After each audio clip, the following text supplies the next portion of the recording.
ગુરુ કૃપાથી શિષ્ય પોતાની સાચી અવસ્થા જાણે છે. એ કેવી રીતે ખબર પડે? પ્રશ્ન છે. ગુરુ કૃપાથી શિષ્ય પોતાની સાચી અવસ્થા જાણે છે, એનું એવું શી રીતે કહેવાય?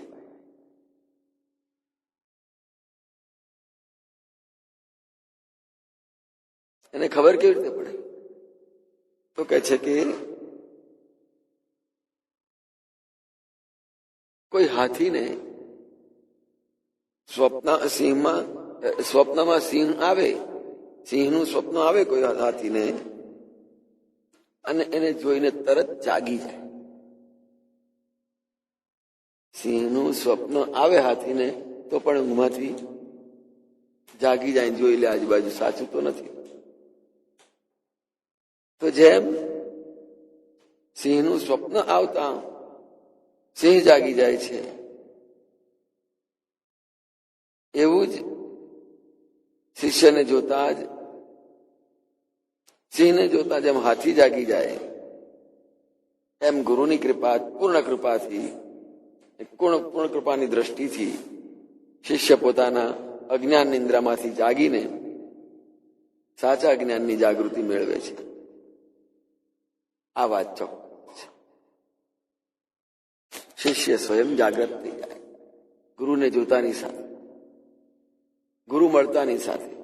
જેમ હાથીને સ્વપ્નમાં સિંહ દેખાઈને જાગૃત થઈ જાય, એમ શિષ્યને સદગુરુની પ્રાપ્તિ થાય એની સાથે જ પોતે જાગૃત થાય.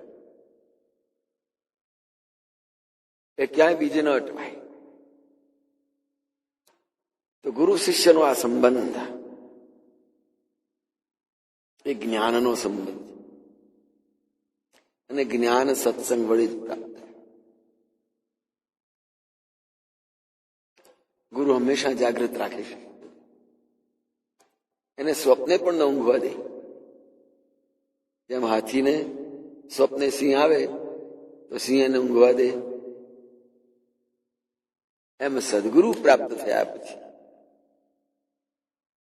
એ અજ્ઞાનની નિંદ્રામાંથી જાગ્રત થઈ જાય. અજ્ઞાન તિમિરાંધસ્ય જ્ઞાનાંજન શલાકાયા. ગુરુ ભગવાન પોતે જ સૂર્ય સ્વરૂપ છે. ગુરુ મહારાજના વચનો પણ સૂર્યના પ્રકાશ એવા અજવાળું આપેલા હોય છે. બંદૌ ગુરુપદ કંજ કૃપા સિંધુ નરરૂપ હરિ જાસુ કૃપા દ્રવિકર નિકર મહામોહતમ પુંજ જાસુ બચન રવિકર નિકર. એ અંધારા આપોઆપ છૂટી જાય, ઉલવાઈ જાય શબ્દ માત્રથી. ગુરુ મહારાજ શિષ્યને એક સાચો શબ્દ, પ્રકાશનો શબ્દ આપી દે, એટલે આજ્ઞા.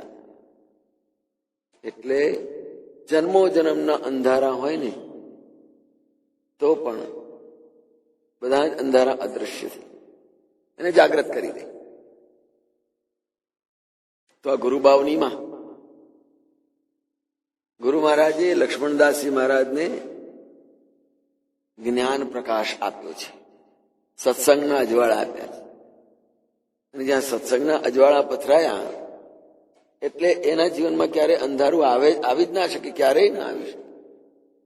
હાશ, મારા ઘરમાં લાઈટો આવી ગઈ એટલે હવે વીછી હાપોલિયાનો ભય મટી જશે. એમ જે નિરાશ થાય છે એવી રીતે જીવનની અંદર પણ ગુરુ મહારાજના જ્ઞાનનો પ્રકાશનો દીવો આવી ગયો એટલે હા, હવે છછુંદરો આંટા નહીં મારે. હવે જીવનમાં છછુંદરો આંટા નહીં મારે. કયા છછુંદર? લોભ છે, ક્રોધ છે, મોહ છે, માયા છે, વાસના છે. આ બધા અજ્ઞાનના અંધકારમાં દોડા દોડ કરે, મય દોડા દોડ કરે, જંપા જ ના દે, જંપા જ ના દે. પણ જ્યાં ગુરુ મહારાજનો અંદર દીવો ઉતર્યો, પ્રકાશ થયો, એ કઈ ઉભું ના રહે. 6 છછુંદરામાં એ કઈ ના ઉભું રહે. આ ષડરીપું છે 6. તો એ મહામોહ તમ પુંજ જાસુ વચન રવિ કર નિકર, જેનું વચન જ સૂર્યના પ્રકાશ જેવું તેજસ્વી છે. ભલભલાના જન્મો જન્મના અંધારા ઓલવી નાખે, અંધારા દૂરથી. લક્ષ્મણદાસજી મહારાજને ગુરુ મહારાજ મળ્યા, જે જીવનની સાચી સમજ આપી એના વડે કૃતાર્થ. અને એટલે છે દર વખતે પોતાના હૃદયનો ઉદ્ગાર કાઢે, સદગુરુ મોએ આન મિલે, સદગુરુ મોએ આન. મને ગુરુ મહારાજ મળી ગયા, મને ગુરુ મહારાજ મળી ગયા, અને ગુરુ મહારાજ મળી ગયા. એક આનંદ એટલો બધો ઉભરાય, એટલો બધો છલકાય, મારા હૈયે હરખ ના માય. કેટલો સરસ વાત. અને એની સાથે મહારાજે પણ ગાયું, કેટલી સરસ વાત કરી છે કે એક પદની અંદર ખૂબ સરસ વાત કરી મહારાજે, મારા મનમાં તે હરખ માયે નહીં, આદર સહિત આચાર. મારા અંગમાં તે આદર ઉલટ્યો ને આગો પહોંચ્યો વિચાર, બહુ આડ્યો મટી અજ્ઞાનની. આજે અજવાળું થયું જ્ઞાનનું, એને કારણે મારા અંગમાં તે આનંદ ઉમટ્યો, મારા મનમાં તે હરખ માય. અજવાળા અજવાળા થઈ ગયા, આનંદના અજવાળા. એમ ગુરુ મહારાજ મળ્યા, સદગુરુ આવી મળ્યા વહેલા રે, ઉઘડ્યા આનંદ નો ડેલા રે. કેવો સરસ ભાવ છે. તો એ ગુરુ મહારાજ મળ્યાનો આનંદ એટલે જાણે ઘર આંગણે દિવાળી થઈ ગઈ અને જીવનના આંગણે દિવાળીના દીવા પ્રગટ્યા હોય ને. એક દીવો તો એ લાગે, પણ દિવાળીએ બહાર ઝાઝા દીવા કર્યા હોય ઘરના આંગણે, આમ તો કેવું લાગે, રૂડું લાગે. એમ ગુરુ મહારાજ મળે અને જીવનના આંગણે દિવાળીના દીવા પ્રગટાવે એટલે બહુ દીવા જોઈને તો આનંદ થાય. તો એમ સદગુરુ મોએ આન મિલેના એ હૃદયનો ભાવ કે જીવનનું આંગણું કેવું પાવન થઈ ગયું. ગુરુ મહારાજ આજે આનંદ છે. અને એને કારણે એ જે હૃદયની અંદર જે એટલો સુંદર ભાવ આવ્યો અને એમ થયું બસ મારું જીવનનું આંગણું પાવન થઈ ગયું, ઉજળી ગયું, ખૂબ સુખી થયો. તે લક્ષ્મણદાસજી મહારાજ આ ગુરુબાવનીમાં પરિપૂર્ણ થયા અને એમના જીવનને એમણે પોતે હંમેશને માટે ઉજ્જવલ બનાવી દીધો. ગુરુબાવનીના 52 ભાગ છે, 52 ભાગ. એમાં એ 52 દોહાની અંદર 3 ભાગ છે. અગાઉ કહ્યું ને, એક છે જીવ ભાવ, 1 થી 16 દોહા, પછી 17 થી 34 એ દોહાની અંદર છે જ્ઞાન ભાવ છે, અને 35 થી 52 સુધીનો આત્મભાવ છે. જીવ ભાવ, સાધક ભાવ એટલે જ્ઞાન ભાવ, અને છેલ્લો છે આત્મભાવ. શરૂઆતના 16 દોહાની અંદર લક્ષ્મણદાસજી મહારાજે પોતાની સામાન્ય જીવની અવસ્થાની વાત કરી દીધી. ભટકતો હતો, રખડતો હતો, ઠોકરો ખાતો હતો, મન ભમાવતું હતું, મેરે મન કી ક્યા કહું ધાતા ઓરમ ઓર. ગમે ત્યાં ભાગ દોડ કરો, મારામાં સ્થિરતા જ નથી. તો આવી બધી સામાન્ય જીવનની વાતો લક્ષ્મણદાસજી મહારાજે શરૂઆતની અંદર કરી અને એમાં પોતાની જે અવસ્થા જન્મ જન્માંતરની અવસ્થા કહી દીધી. આગે કેટલી વાર જન્મ્યા આવીશું, પણ આત્મજન્યા એમાં અમારી આત્માની પરખ અમે ન કરી શક્યા. મનોભાવ મનમુખીની વાપર, જે મનસ્વી માણસ રખડ્યા કરે રજડ્યા કરે, એમ મનસ્વી જીવાત્મા પણ જન્મો જન્મ સુધી આ દુનિયાની અંદર ભમ્યા જ કરે. મહારાજને સ્તુતિ કરતા કે હવે મારા ભવના ભય ઉલ્યા રે, હવે મારા જન્મ મરણના ભય છે એ બધા દૂર થઈ ગયા. ભૂંડું હું પદ ભૂલ્યા રે. જે અહંકાર છે નકામામાં નકામો છે અહંકાર. અહંકાર ભલ ભલાને ખતમ કરી નાખે. માણસ પોતાના જીવનમાં પોતાના જ અહંકારની દિવાલ ઊંચી ઊંચી ઊંચી ઊંચી ચણ્યા કરે, ખૂબ ઊંચી ચણ્યા કરે. બસ મારી અહંકાર, મારા જેટલી ઊંચાઈ કોઈની ના હોય, હું જ કરી લઉં, મને જ આવડે છે, મેં જ કર્યું, તમે બધા મારું જ ખાવ છો, હું જ કમાઉં છું. આ બધી અહંકારની દિવાલ ખૂબ ઊંચી જાય, ખૂબ ઊંચી જાય. પણ કશું આધાર વગરની દિવાલો શું થાય? એક પવનનું ઝોકું આવે તો કડર તો એ જે પોતાના જીવનના આંગણે અહંકારની દિવાલ જેટલી ઊંચી ચણે એ અને પાછો દબાય પોતે જ. અહંકારની દિવાલ તૂટી પડે ને ત્યારે માણસ દબાઈ જાય, બહાર નીકળતા ના આવડે. યાદ રાખજો, અહંકારની દિવાલ બહુ ખરાબ છે. આપણે જાતે જ ચણવા બેસીએ છીએ, ચણીએ ચણીએ ચણીએ કોઈ હિસાબ ના રહે કે મારે કેટલી ઊંચાઈએ ચણવાનું છે. અને અતિ ઊંચાઈ થાય એટલે નીચે આવે. તો આગે હમદાસા હુએ પણ આત્મ ચિન્યા. હું મનમુખી રહ્યો, અહંકાર એવો પેસી ગયો કે જલ્દી નીકળે નહીં. દરેકને જોજો, હું પદ બેસી ગયું ને, નીકળવું બહુ મુશ્કેલ છે. તમારું કોઈ અપમાન કરી નાખે ને, આમ લાળ જેવું કાળ ઝાડ જેવું લાગે, એ પણ ત્યાં આપણો અહંકાર ઘવાય ત્યારે જ અપમાન લાગે. પણ જેને જીવનમાં માનાપમાનયો સ્તુલ્ય સ્તુલ્ય મિત્રારિપક્ષયો, માન શું ને અપમાન શું એમ ચાલ્યા જ કરે.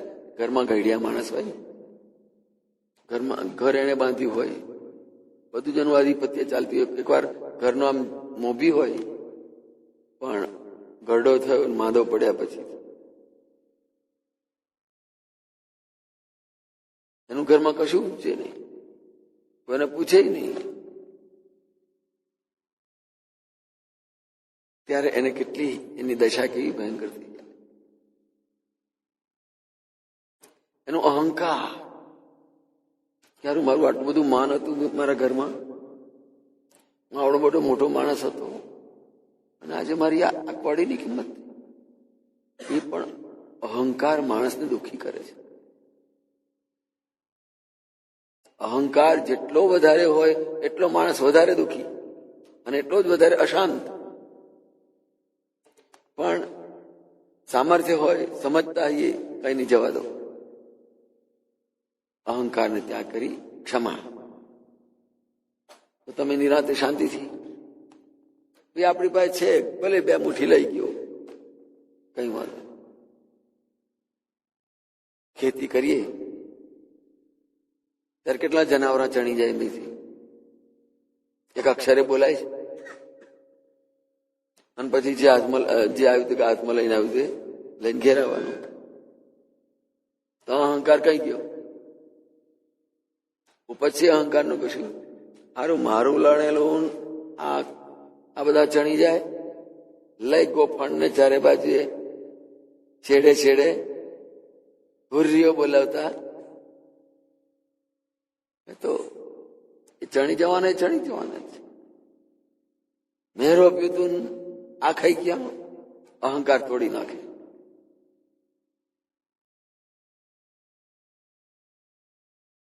જો અહંકાર વાળો માણસ ત્યારે પાર નહીં પામી શકે. અહંકાર તો છે ને જીવનમાં પથરા જેવો છે. જેના જીવનમાં અહંકારના પથરા છાતીએ બાંધેલા હોય ને, અને તલાવમાં પાણી ભૂસકો મારે કોઈ દર તરી શકે? પથરા છાતીએ બાંધેલો માણસ ડૂબે જ. એમ જેના જીવનમાં અહંકારનો પથરો બાંધેલો હોય ને, એ ક્યારેય તરી ના શકે ડૂબવાનો.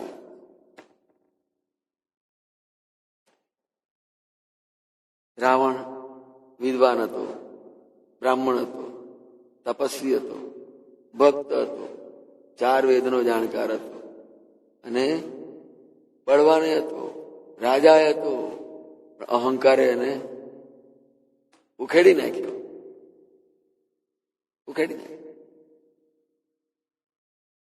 તો અહંકાર જેવી વાત છે એ ક્યારે પણ ટકતી નથી અને માણસને ટકવા દેતી નથી.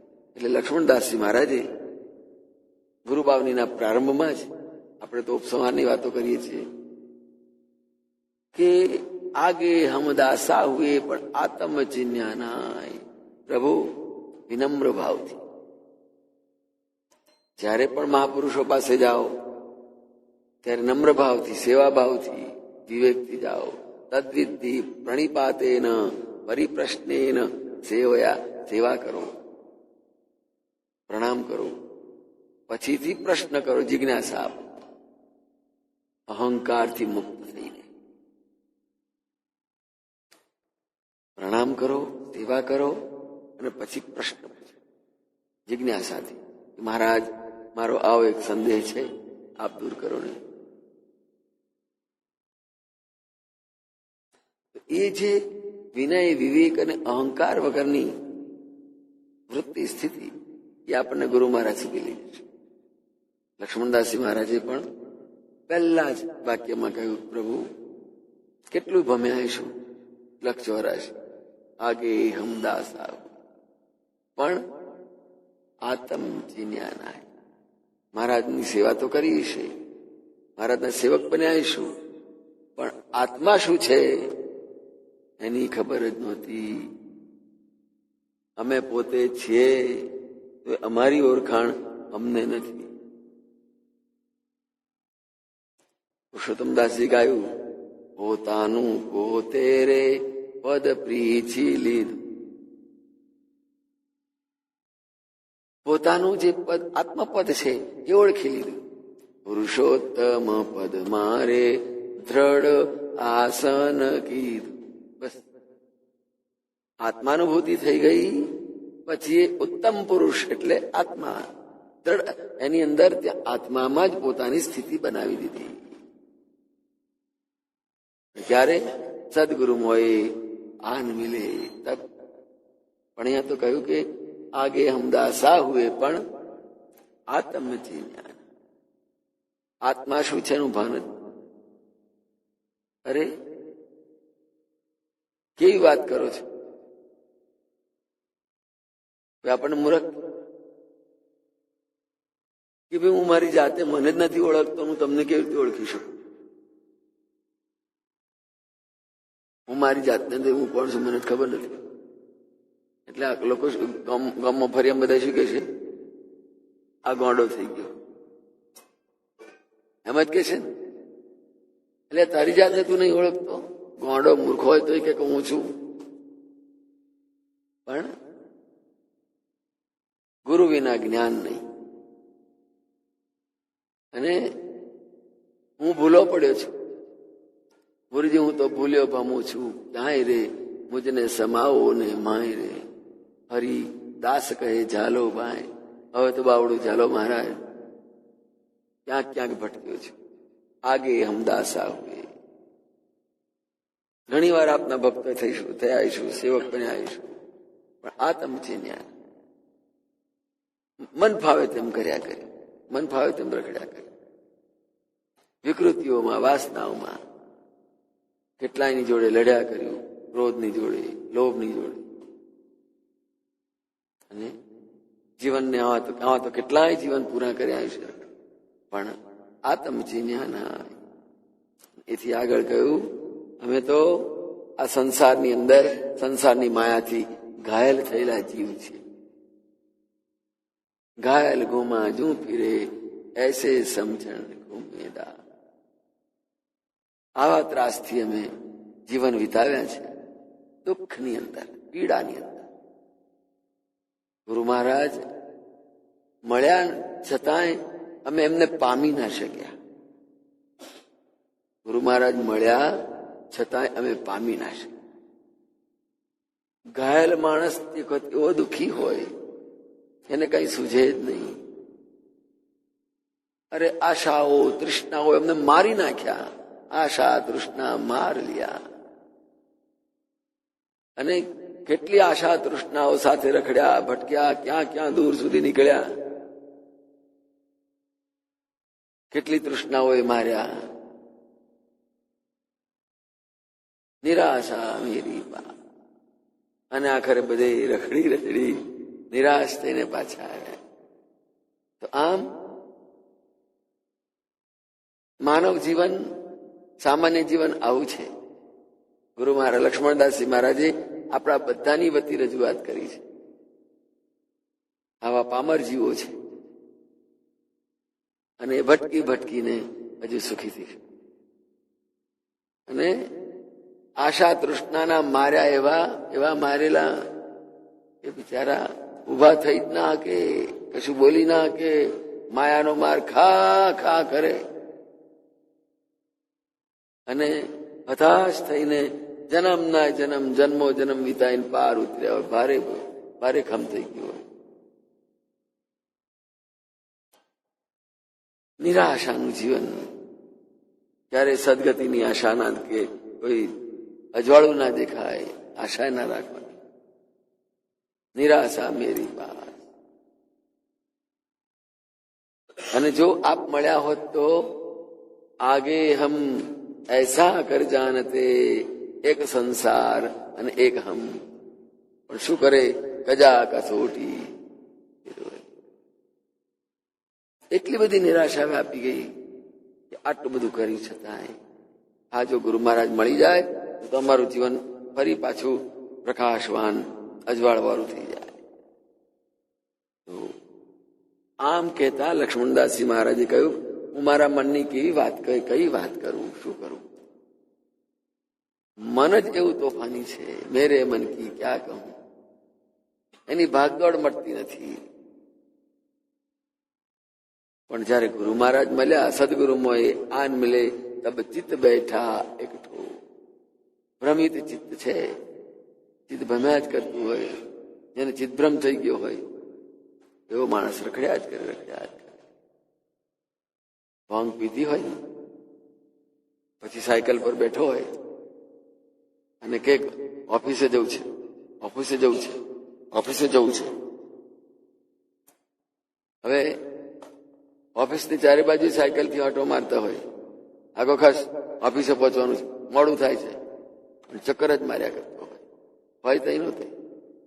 ગોર ફર્યા કરે ઓફિસની ચારે બાજુ, ખસ આગો ઓફિસે પહોંચવાનું છે, મોડું થાય છે. ચિદભ્રમ ના પહોંચે.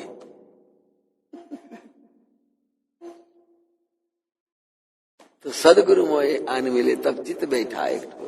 મન જયારે શાંત, ગુરુ મહારાજ ચિત્તને સ્થિર કરી શકે, બીજાની કોઈની હેસિયત નથી.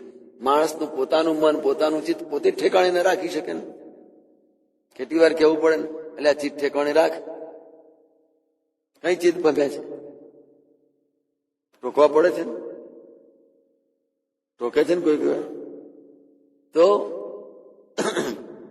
એ આપણું ચિત્ત, આપણું મન છતાં આપણાથી ઠરી ના બેહે. ઉત્તરાયણ માફક લાગ મળે ઉભું થઈને દોડતું જાય, ભસતું જાય. સહેજ કઈ દેખે એટલે ભસવા મળે, સહેજ પણ ઉભું થઈને દોડે. એમ મને કૂતરાની માફક બે જ ઉભું થાય, ઉશ્કેરાય, દોડે, ભસે. ધાતા ઓરમ ઓર મેરે મન કી ક્યા કહું. મનની આ દશા છે, મનની આ. પણ જયારે ગુરુ મહારાજ આવીને મળે ને ત્યારે એને કાન પટ્ટી પકડી બેસ. સદગુરુ મોએ આન મિલે તબ ચિત્ત બેઠા એક ઠોર. એક જગ્યાએ બેસાડી દો, એથી ઉભો થવા નથી. પલાઠી વાળીને બેસ જા. ગુરુ મહારાજ જ મનને બેસાડી શકે. મન આપણું છે ને છતાંય આપણા કયામાં નહીં, આપણું નહીં. મારું મન તો કશું માનતું જ નથી. ઢીલા ઘેંસ થઈને બેસી જઈએ મન અગાડી. હા લે, જેમ થવાનું તો થાય એમ કરીને છૂટી પડે. તો ક્યાં કહું મેરે મન કી, મારી આ દશા છે. તો આમ લક્ષ્મણદાસજી મહારાજે આપણા સૌના પ્રતિનિધિ બનીને આપણા બધાની વાતો એમણે ગુરુ મહારાજ અગાડી ખુલ્લી મૂકી દીધી. બાપજી, અમારી આવી દશા છે. જય મહારાજ.